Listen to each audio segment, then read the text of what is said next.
श्री सीतारामचंद्राभ्यां नमः।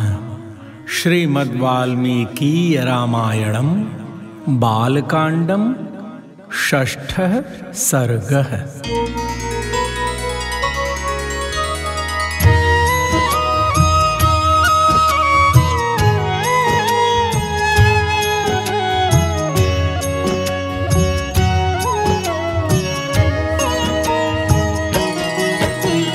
तस्यां पुर्याम् अयोध्यायां वेदवित् सर्वसंग्रहः दीर्घदर्शी महातेजाः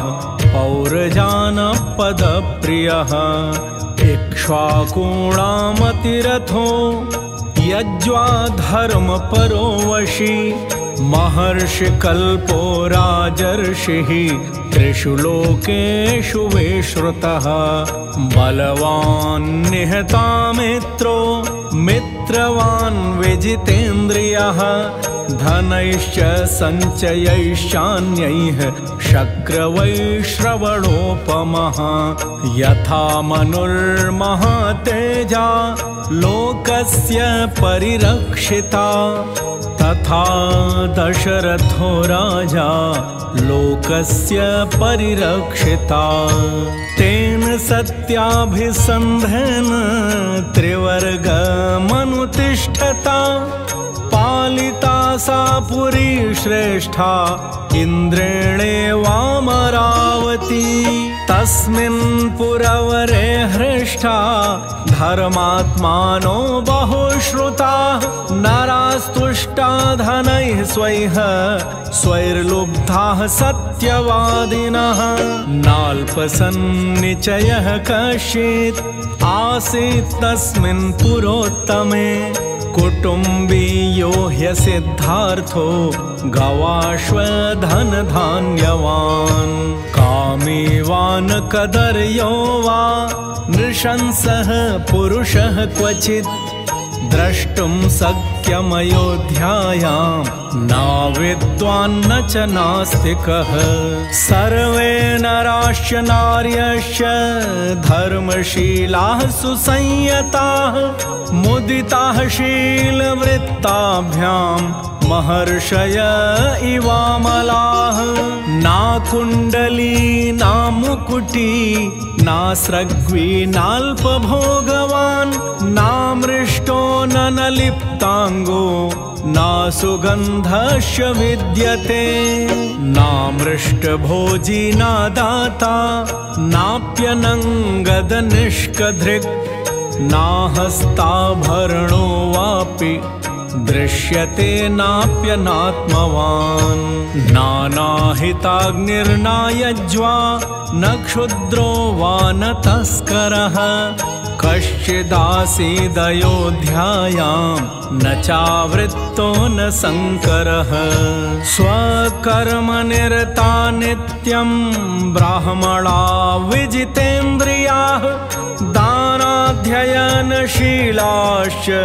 संयताश्च प्रतिग्रहे नास्तिको नानृति वापि न कश्चिद् बहुश्रुतः नासूयको न चाशक्तो ना विद्वान् विद्यते क्वचित् ना षडङ्गविदत्रास्ति ना व्रतो ना सहस्रदः न दीनः क्षिप्तचित्तो वा व्यथितो वापि कश्चन कश्चिन्नरो वा नारी वा ना श्रीमान् नाप्यरूपवान् द्रष्टुं शक्यमयोध्यायां नापि राजन्यभक्तिमान् वर्णेष्वग्र्यचतुर्थेषु देवतातिथिपूजकाः कृतज्ञाश्च वदान्याश्च शूरा विक्रमसंयुताः दीर्घायुषो नराः सर्वे धर्मं सत्यं च संश्रिताः सहिताः पुत्रपौत्रेश्च नित्यं स्त्रीभिः पुरोत्तमे क्षत्रं ब्रह्ममुखं चासीत् वैश्याः क्षत्रमनुव्रताः शूद्राः स्वकर्मनिरताः त्रीन् वर्णानुपचारिणः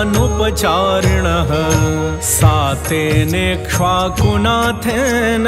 पुरी सुपरिरक्षिता यथा पुरस्तान्मनुना मानवेन्द्रेण धीमता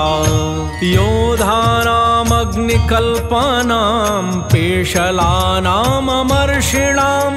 सम्पूर्णाकृतविद्यानां गुहाकेसरिणाम् इव काम्बोजविषये जातैर्बाह्लीकैश्च हयोत्तमैः वनायुजैर्नदीजैश्च पूर्णा हरिहयोत्तमैः विन्ध्यपर्वतजैर्मत्तैः पूर्णा हैमवतैरपि मदान्वितैरतिबलैः मातङ्गैः पर्वतोपमैः ऐरावतकुलीनैश्च महापद्मकुलैस्तथा अञ्जनादपि निष्क्रान्तैः वामनादपि च द्विपैः भद्रैर्मन्द्रैर्मृगैश्चैव भद्रमन्द्रमृगैस्तथा भद्रमन्द्रैर्भद्रमृगैः मृगमन्द्रैश्च सा पुरी नित्यमत्तैः सदा पूर्णा नागैरचलसन्निभैः सयोजने द्वे च भूयः सत्यनामा प्रकाशते यस्यां दशरथो राजा वसञ्जगदपालयत् तां पुरीं स महातेजा राजा दशरथो महान् शशास शमितामित्रो नक्षत्राणीव चन्द्रमाः